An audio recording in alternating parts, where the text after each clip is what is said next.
कमरे में घुसते ही छाया पर्स को पलंग पर उछालते हुए ड्रेसिंग टेबल के सामने जा खड़ी हुई। आवेग और रोमांच का मिला जुला एहसास, सांसों का अस्वाभाविक आरोह अवरोह, खोजी नजरें आईने के भीतर अवतरित हो आई। छाया की देह का मुआवना करने लगी।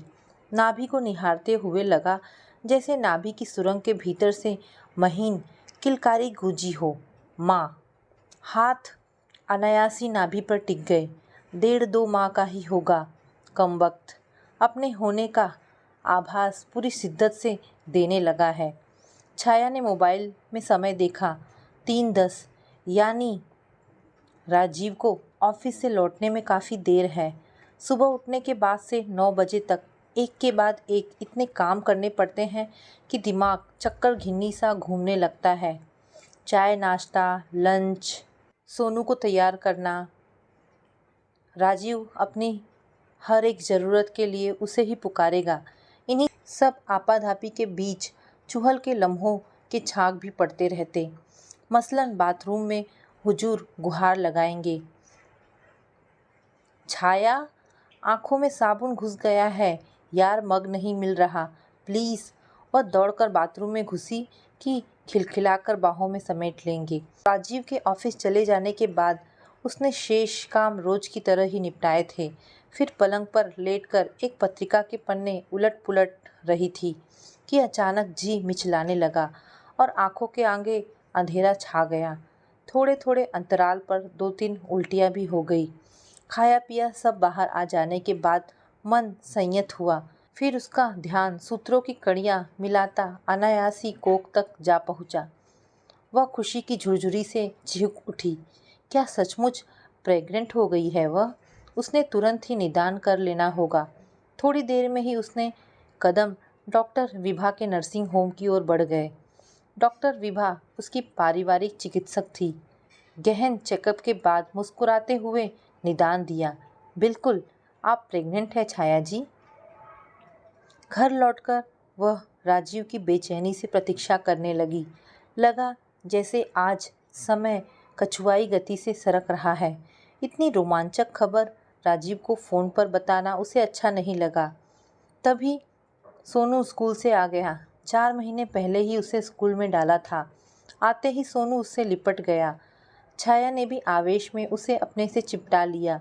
वह सोनू को बहुत प्यार करती थी, इसलिए नहीं कि सोनू, जो राजीव की पूर्व पत्नी का बच्चा है, के प्रति बेचारा जैसा भाव थे। ऐसी भावना उसके मन में कभी आई ही नहीं। पहले ही दिन जब उसने सोनू को देखा था, उसकी मासूम और भोली सूरत दिल में उतरती चली गई। सोनू की आंखों में उसे राजीव का बिंब दिख रहा था। वस्तुतः राजीव के करीब आने और फिर शने शने उसकी ज़िंदगी में दाखिल होने का माध्यम सोनू ही तो था। उसकी आंखों के आगे 3 साल पहले के कोलाज रुई के फाहों की मानिंद उड़ने लगे। 3 साल पहले वह डॉक्टर वर्मा के नर्सिंग होम में वरिष्ठ नर्स थी। डॉक्टर वर्मा शहर के ख्यात आँखों के सर्जन थे। एक दिन शाम का समय था। बाहर रिमझिम बारिश हो रही थी।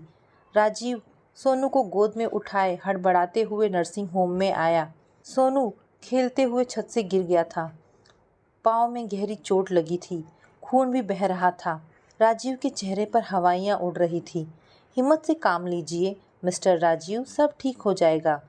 छाया ने राजीव को ढांढस बंधाया। सोनू को एडमिट करके ज़रूरी एक्सरे व अन्य जांच की प्रक्रिया तुरंत शुरू कर दी गई। रिपोर्ट से पता चला कि पाँव में फ्रैक्चर आया है और ऑपरेशन करना होगा। छाया, ओटी तैयार करो जल्दी, तुरंत ऑपरेशन करना होगा। और हाँ, रक्त की ज़रूरत पड़ेगी।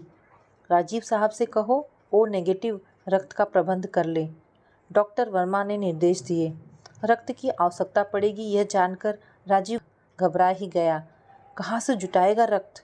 ब्लड बैंक या प्रोफेशनल डोनर के रक्त पर उसे भरोसा नहीं हो रहा था। मेरा ब्लड ग्रुप ओ पॉजिटिव है और बच्चे की माँ नहीं है। प्लीज़ आप ही कोई उपाय करें मिस छाया।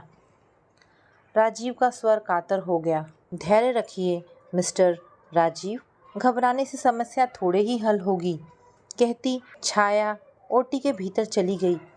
उसके बाद 3 घंटे की लंबी बेचैनी भरी प्रतीक्षा। सोनू के ओटी से निकलते ही वह स्ट्रेचर से पीछे लपका। सोनू को बिस्तर पर लिटाकर रक्त चढ़ाना शुरू कर दिया गया। राजीव यह सब विस्फारित नेत्रों से देखता रहा।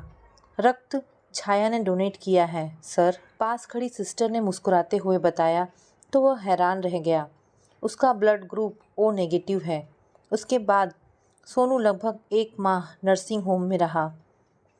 राजीव रोज ऑफिस जाने के पहले और शाम को ऑफिस से लौटते हुए नर्सिंग होम आ जाता और देर तक सोनू के पास बैठता। दिन में भी कई बार फ़ोन करके जानकारी लेते रहता। सोनू को छाया के संरक्षण में देकर वह निश्चिंत सा हो गया। इस 1 माह के दौरान सोनू की देखभाल करते करते छाया कब उसके अंतर्मन में उतरती चली गई, राजीव को पता ही नहीं चला। नर्सिंग होम में आते ही राजीव की आतुर नज़रें गौरैया की तरह चारों ओर फुदकती छाया को ढूंढने लगती। वह बहाने गढ़ कर उसे सोनू के रूम में बुलाता और सोनू के लिए लाए फ्रूट्स और चॉकलेट्स में से उसे भी आग्रह करके खिलाता। छाया की आंखें भी रोमांच के गुदगुद एहसास से चमकने लगी। वह भी तो राजीव के प्रेम पाश में बनती चली जा रही थी। शनै शनै स्थिति यह हो गई कि सोनू छाया को स्वयं के वजूद का हिस्सा लगने लगा और राजीव चिर आकांक्षित स्वप्न पुरुष एक त्रिकोण सा बन गया। प्यार और वात्सल्य से ऊपर तक भरा ऐसा त्रिकोण जिसे परिभाषित करने की बात संकोचवश कोई भी करने से हिचक रहा था। लेकिन संकोच की बलुई दीवार भी भला देर तक टिक सकती है क्या? जिस दिन सोनू ठीक होकर नर्सिंग होम से डिस्चार्ज हुआ, राजीव ने छाया से पिकनिक पर चलने का अनुरोध किया। छाया सहर्ष मान गई। उसकी अतरंग सहेली मीना भी साथ हो ली। नेहरू पार्क का एकांत कोना, गुलमोहर की छांव तले चारों बैठे चुहल में व्यस्त थे कि मीना सोनू को लेकर झील में तैर रही बतखों की ओर चली गई। राजीव छाया की आंखों में कुछ नायाब सी चीज तलाशता रोमांचित हो रहा था। इस तरह क्या देख रहे हैं आप? छाया का लहजा शरारत से भरा था। मैं तुमसे, सॉरी, आपसे कुछ। राजीव के होंठ थरथरा कर रह गए। उसकी लड़खड़ाती आवाज़ पर छाया हंस पड़ी। सॉरी नको,